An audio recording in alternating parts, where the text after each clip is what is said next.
Welcome on my YouTube channel GS with Vaibhav Chandra. So first of all we will discuss on the topic of Uttar Pradesh assembly. आज हम लोग उत्तर प्रदेश विधानसभा के विषय में बात करेंगे। क्योंकि 2022 में उत्तर प्रदेश सरकार का गठन किया गया है। कितने बच्चों को समझ में नहीं आता है कि सर विधायक सांसद क्या होते हैं, तो आज इसको भी समझाऊंगा। और संसद का उत्तर प्रदेश या राज्य का विधानसभा का गठन किस प्रकार से होता है, मैं इसको भी समझाने का कोशिश करूंगा और आपको समझ भी आएगा, क्योंकि मैं सिंपल तरीके से आपको बताऊंगा। कृपया आप लास्ट तक हमारे इस चैनल पर बने रहें और कमेंट करके बताएं कि आपको कहाँ तक समझ में आया। यदि नहीं समझ में आया तो मैं फिर इस टॉपिक को एक बार समझाऊंगा। देखते हैं कि उत्तर प्रदेश विधानसभा का गठन किस प्रकार से किया जाता है। पहले हम इसे संसदीय विधानमंडल में देखते हैं, या संविधान में इसका वर्णन कहाँ किया गया है। संविधान में राज्य सरकार का गठन कहाँ किया गया, इसके विषय में देखेंगे। कुछ संविधान को भी समझेंगे। इस संविधान को समझते हुए मैं इस बातों को आगे बताऊंगा कि उत्तर प्रदेश सरकार का गठन किस प्रकार से किया गया और कितने राज्यों में सरकारों का गठन किया गया है हाल ही में 2022 में। तो राज्य सरकार यानी राज्य विधानमंडल, राज्य विधान मंडल। संविधान में इसका वर्णन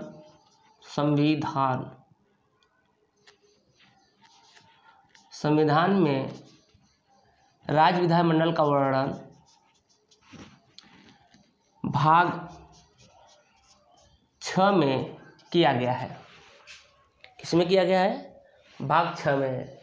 संविधान में वर्णन राज्य विधानमंडल का भाग 6 में इसका वर्णन किया गया है। भाग 6 के 168 अनुच्छेद 168 आर्टिकल्स 168, ध्यान दीजिए, ये बहुत इंपॉर्टेंट है जो आर्टिकल्स बताएंगे हम। आर्टिकल 168 में राज्य विधानमंडल का वर्णन किया गया है। आर्टिकल्स 169 राज्य विधान परिषद, 169 में राज्य विधान परिषद के गठन तथा समाप्ति का वर्णन किया गया है। कहाँ पर? आर्टिकल 169 में राज्य विधान परिषद के गठन तथा समाप्ति का वर्णन किया गया है। आर्टिकल 170 विधानसभा का गठन किया गया है। राज्य में विधानसभा का गठन का वर्णन किया गया है।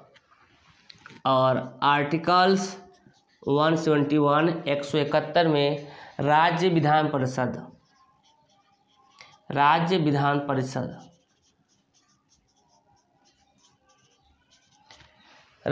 परिषद का बातों का वर्णन किया गया है। अब कहेंगे सर राज्य विधान परिषद 2 जगह दिए हैं, एक आर्टिकल 169 में दिया है, एक आर्टिकल 171 में दिया है, तो दोनों में अंतर क्या है? देखिए, विधान परिषद को कभी भी भंग नहीं किया जा सकता है। जिस प्रकार से संविधान के यदि संसद में देखें तो जो संघ में बात की गई लोकसभा और राज्यसभा, तो लोकसभा का भंग किया जा सकता है लेकिन राज्यसभा का भंग नहीं किया जा सकता है।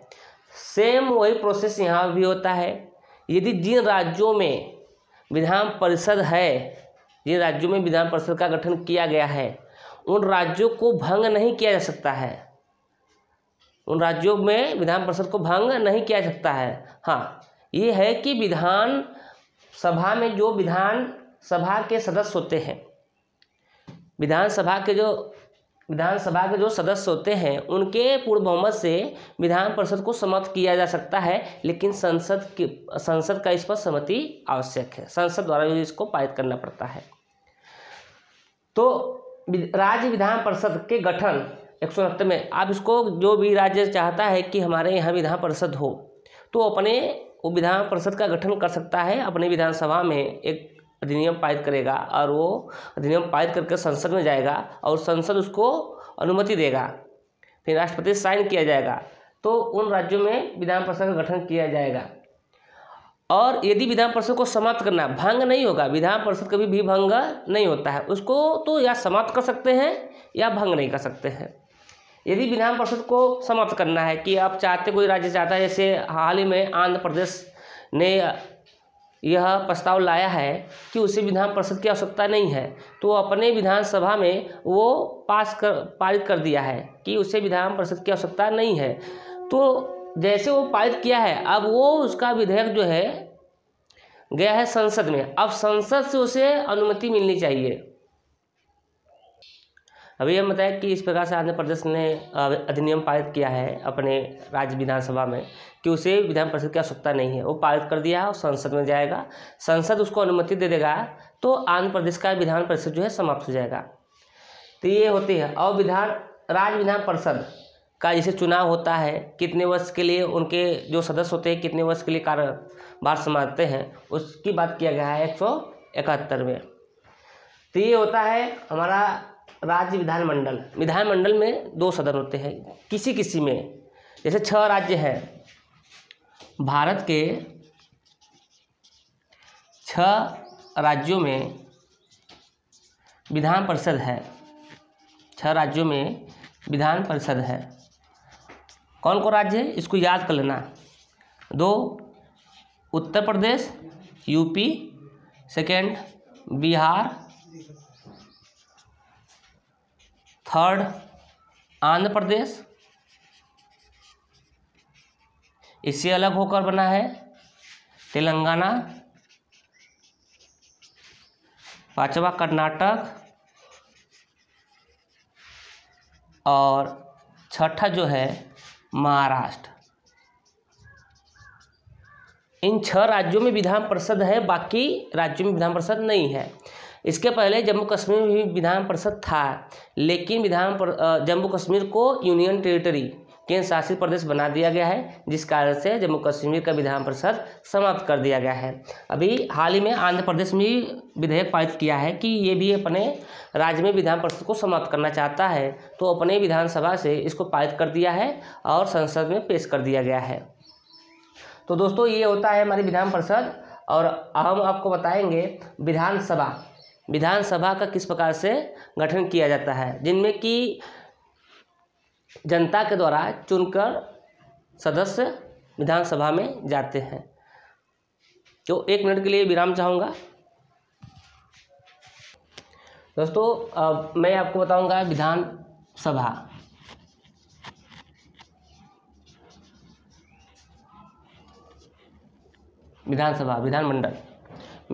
तो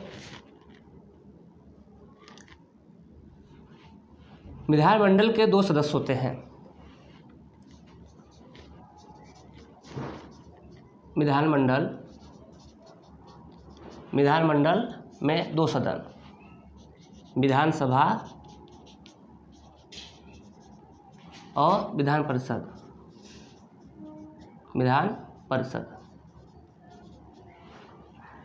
इसको अंग्रेजी में कहते हैं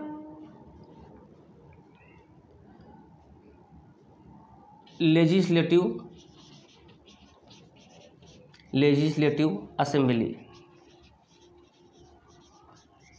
इसे कहते हैं लेजिस्लेटिव काउंसिल। 2 हो गए, विधानसभा और विधान परिषद। तो यहाँ पर मैं यूपी की बात करूँगा, उत्तर प्रदेश। तो आने वाले आगामी जितने भी प्रश्न होंगे उनमें, उन सभी एग्ज़ामों में, आगामी जितने भी एग्ज़ाम होंगे उन सभी आगामी एग्ज़ामों में इनमें से एक प्रश्न आएगा ही आएगा। तो आइए समझते हैं उत्तर प्रदेश विधानसभा और विधान परिषद। तो विधानसभा के 404 सीट हैं, यानी विधानसभा में 404 सदस्य चुनकर जाएंगे। कितने? 403। और विधान परिषद में 100। विधानसभा कितने सदस्य हैं? 403। उत्तर प्रदेश में भारत के सबसे अधिक विधान परिषद वाले सदस्य, विधानसभा वाले राज्य उत्तर प्रदेश। कितने सदस्य हैं? 403 हैं। विधान परिषद भी सबसे अधिक है। कितने सदस्य हैं? 6 राज्यों में विधान परिषद है, जिनमें सबसे अधिक जो सदस्य होते हैं वो उत्तर प्रदेश में है। कितने सदस्य हैं? 100 सदस्य हैं। तो उत्तर प्रदेश अपने जनसंख्या के आधार पर ही पहचाना जाता है। आइए अब इसमें देखते हैं कौन सी पार्टी का कितना सीट निकला गया है। तो पूर्ण बहुमत के लिए कितना सीट चाहिए? 202। यदि किसी भी पार्टी का जो सरकार बनाना चाहता है, यदि वह पार्टी 202 सीट या इससे ज़्यादा सीट यानी विधायक जीतता है, उन पार्टी के विधायक जीतते हैं, तो वो अपनी सरकार बनाने में कामयाब होते हैं, अर्थात वो अपनी सरकार बना सकते हैं। जैसे हाल ही में 2022 में जो विधानसभा का चुनाव हुआ है, उनमें 3 या 4 पार्टियों ने पार्टिसिपेट लिया। पार्टियां तो अधिक थी, लेकिन जो भी सीटें निकाली हैं 403 सीटों में से, उन सीटों को में बीजेपी भारतीय जनता पार्टी की सर्वाधिक सीटें हैं, जिनमें 273 पूर्ण बहुमत से बहुत आगे है। गठबंधन की सरकार है, एनडीए कहते हैं, नेशनल डेमोक्रेटिक अलायंस, एनडीए की सरकार है, नेशनल डेमोक्रेटिक अलायंस कहते हैं, तो एनडीए 273 सीटें हैं। तो ये बहुमत से बहुत आगे है, ये अपनी सरकार बनाएंगे। अब जैसे ही ये 403 में से 273 सीटें ले आती हैं बीजेपी, बहुमत कितना चाहिए? 202 है, कितना? 273, तो बहुमत से बहुत आगे है। अब दोस्तों मैं आपको बताऊंगा कि सरकार किस प्रकार से बनते हैं। अभी हाल ही में हमारे उत्तर प्रदेश के मुख्यमंत्री योगी आदित्यनाथ ने शपथ ग्रहण किया है। ये पहली बार हुआ है कि जब उत्तर प्रदेश के लगातार मुख्यमंत्री बने हैं योगी आदित्यनाथ। इतिहास में पहली बार हुआ उत्तर प्रदेश में कि लगातार मुख्यमंत्री बने हैं। इसके पहले जो भी एक बार मुख्यमंत्री बनता था, वो लगातार दूसरी बार मुख्यमंत्री नहीं बना था। लेकिन योगी आदित्यनाथ ने यह कारनामा कर दिखाया है। अपने 5 सालों में विकास के द्वारा काफ़ी विकास किए उत्तर प्रदेश में, और फिर अपने इतिहास में नाम दर्ज कराया है। और इस साल सेकेंड उत्तर प्रदेश सरकार योगी आदित्यनाथ 2.0 का कार्यकाल देखा जाएगा। अगले 5 वर्ष में भी अच्छा कार्य करते हैं, तो हो सकता है भविष्य में 2027 में चुनाव होगा तो ये 3.0 का भी कार्यकाल ला सकते हैं। आइए बात करते हैं।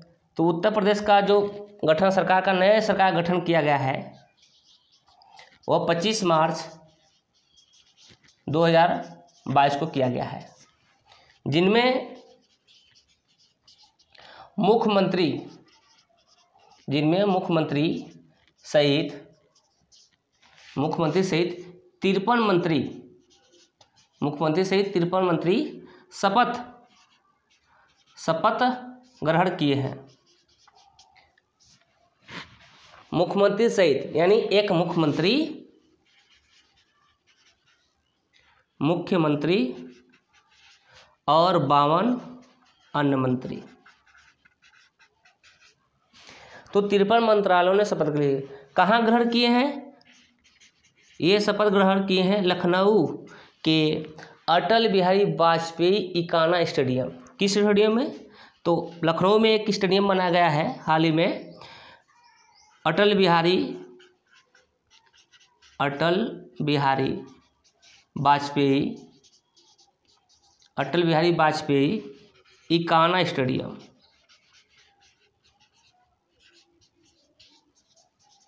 अटल बिहारी वाजपेयी इकाना स्टेडियम में हमारे उत्तर प्रदेश के मुख्यमंत्री योगी आदित्यनाथ ने लखनऊ में इकाना स्टेडियम में शपथ समारोह में मुख्यमंत्री का शपथ लिए हैं और 52 मंत्रियों को भी शपथ दिलाए हैं। मुख्यमंत्री का शपथ कौन दिलाता है? तो मुख्यमंत्री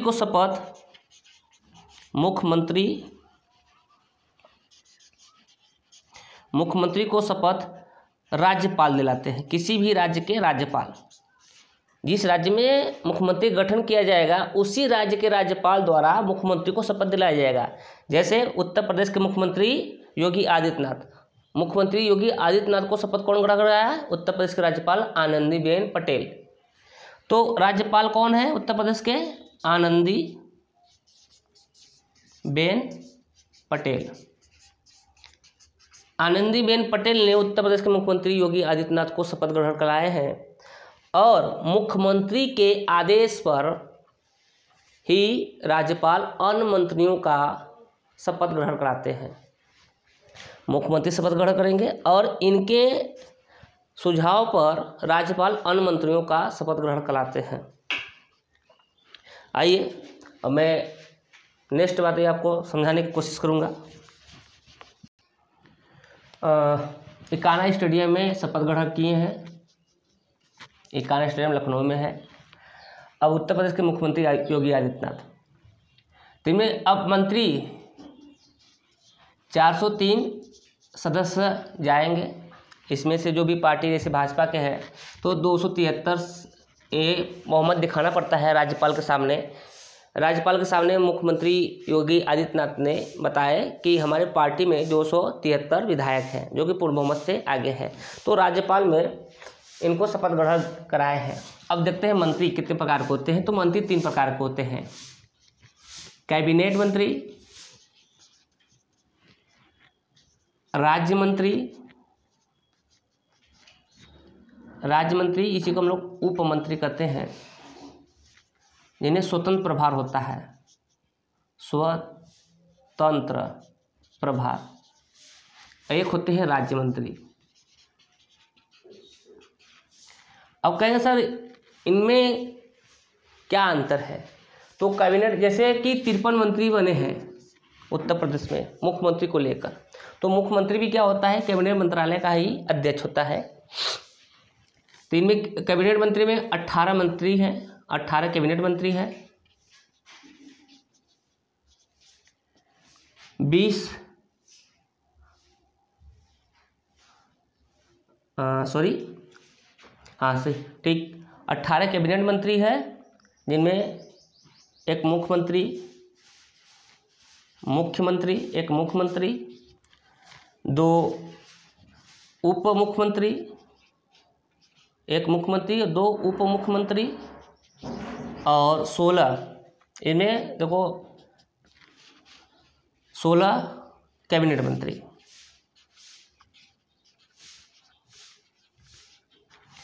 और 20 राज्य मंत्री जिन्हें स्वतंत्र प्रभार है,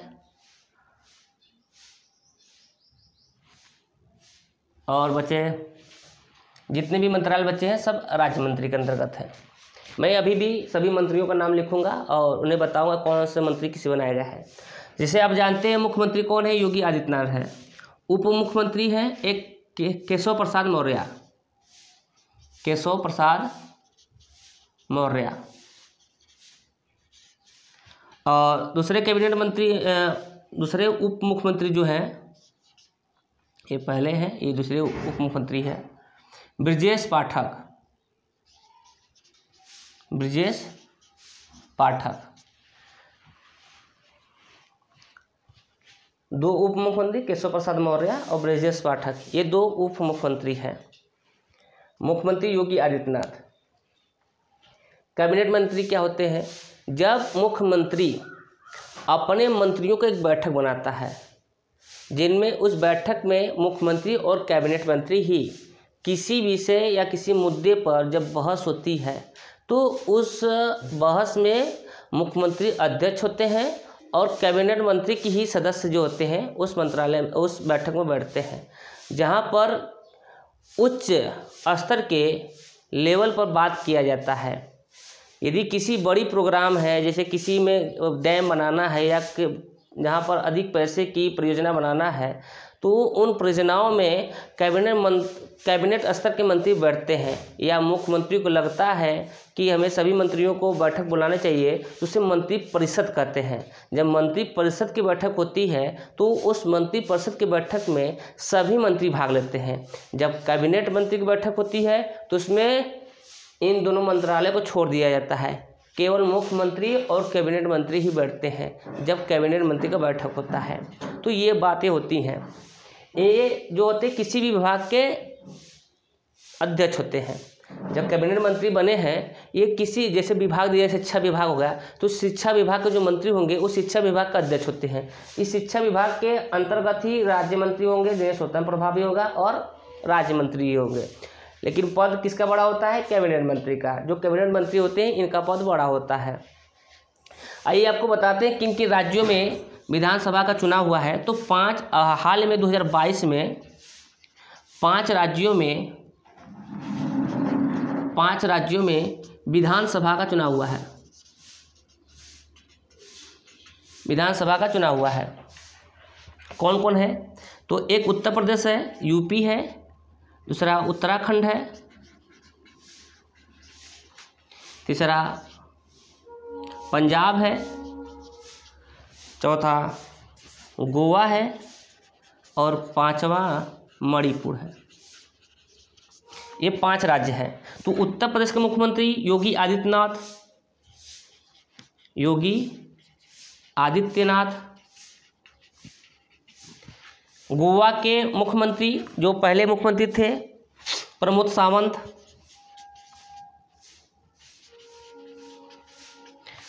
गोवा के मुख्यमंत्री प्रमोद सावंत, मणिपुर के मुख्यमंत्री एन बीरेन सिंह, पंजाब के मुख्यमंत्री भगवंत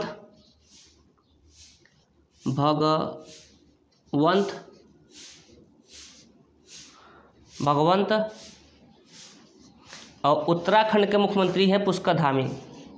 उत्तराखंड के मुख्यमंत्री पुष्कर धामी। ये 5 राज्यों में 2022 में विधानसभा के चुनाव हुए हैं, जिनमें उत्तर प्रदेश में 403 सीट थी। 403 सीटों में भाजपा को पूर्ण बहुमत मिला और योगी आदित्यनाथ मुख्यमंत्री बने। गोवा में भाजपा को पूर्ण बहुमत बना और प्रमोद सावंत गोवा के मुख्यमंत्री बने। उत्तराखंड में भी भाजपा को पूर्ण बहुमत बना और पुष्कर धामी उत्तराखंड के मुख्यमंत्री बने। पंजाब में आप का पूर्ण बहुमत बना, जिन्हें भगवंत दास को मुख्यमंत्री बनाया गया है। पंजाब का मुख्यमंत्री भगवंत, जिसमें 117 सीटें में से 97 सीटें आपने जीती है। तो केवल एक ही राज्य बचा और बाकी 4 में भाजपा को बहुमत मिला। तो दोस्तों, ये हमारे आज का विधान परिषद और विधानसभा के कार्यकाल आपको बताए, किस प्रकार से विधानसभा का गठन किया जाता है ये बताए। अब आपको बताते हैं एमपी, एमएलए और एमएलसी क्या होते हैं। तो 1 मिनट का विराम चाहूँगा। ये दोस्तों आपको अब समझाएंगे हम कि एमपी क्या होते हैं, एमएलसी क्या होते हैं और एमएलए क्या होते हैं।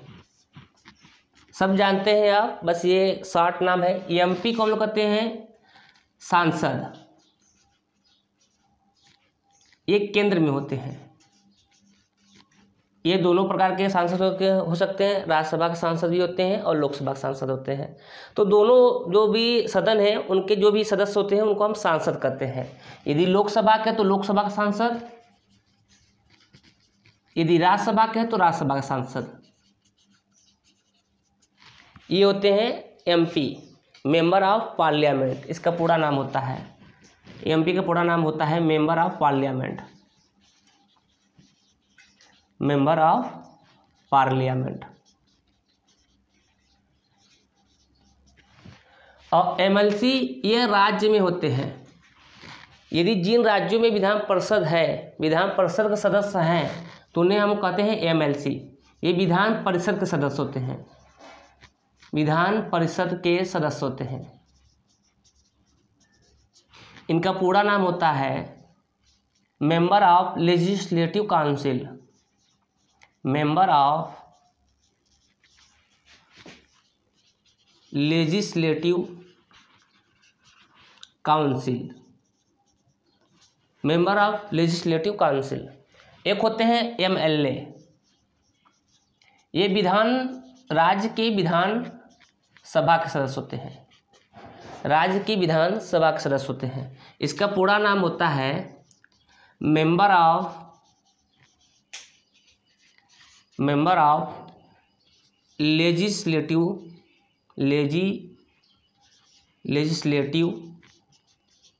असेंबली। तो तीनों ध्यान रखना, एमपी क्या होती है, एमएलसी और एमएलए। तो दोस्तों आप लोगों को समझ में आ गया होगा, नहीं आया तो एक बार फिर समझा रहा हूँ। एमपी यानी लोकसभा और राज्यसभा के सदस्य जो होते हैं उन्हें हम लोग सांसद या एमपी कहते हैं, मेंबर ऑफ पार्लियामेंट। एमपी का पूरा नाम होता है मेंबर ऑफ पार्लियामेंट, पार्लियामेंट में जो जाकर बैठते हैं। तो लोकसभा 2 प्रत्यक्ष जनता द्वारा चुने जाते हैं, उन्हें लोकसभा के सांसद कहते हैं। राज्यसभा जिन्हें जनता नहीं चुनती है, इन्हें कभी दूसरे टॉपिक में दूसरे क्लास लूँगा, उसमें बता दूंगा लोकसभा क्या होते हैं, राज्यसभा के सदस्य कैसे चुने जाते हैं। एमएलसी ये विधान परिषद के सदस्य होते हैं, जिन्हें हम मेंबर ऑफ लेजिस्लेटिव काउंसिल कहते हैं। जैसे अभी बताया कि 6 राज्यों में विधान परिषद है, इन राज्यों को भी जो विधान परिषद के सदस्य होते हैं सेम राज्यसभा के जैसे सदस्य चुने जाते हैं, वैसे एमएलसी के भी सदस्य चुने जाते हैं। MLA member of legislative assembly, विधानसभा के सदस्य। सेम जैसे हम लोग लोकसभा के सदस्य चुनते हैं, वैसे एमएलए भी चुनते हैं, यानी जनता द्वारा चुने जाते हैं और जनता द्वारा चुनकर ये जाके विधानसभा में बढ़ते हैं। अब दोस्तों मैं आप लोग को उच्च सदन और निम्न सदन बता देता हूँ। उच्च सदन किसे कहते हैं और निम्न सदन।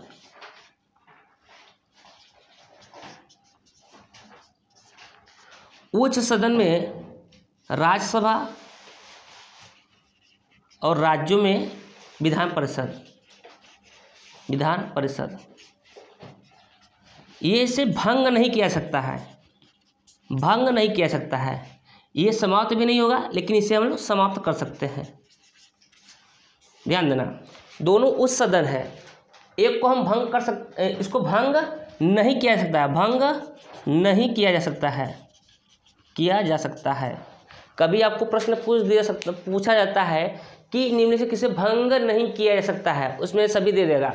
तो राज्यसभा को भंग नहीं किया जा सकता है और विधान परिषद को भंग नहीं किया जा सकता है। जिन भी राज्यों में विधान परिषद है उसको भंग नहीं किया जा सकता है, लेकिन दोनों में एक अंतर है।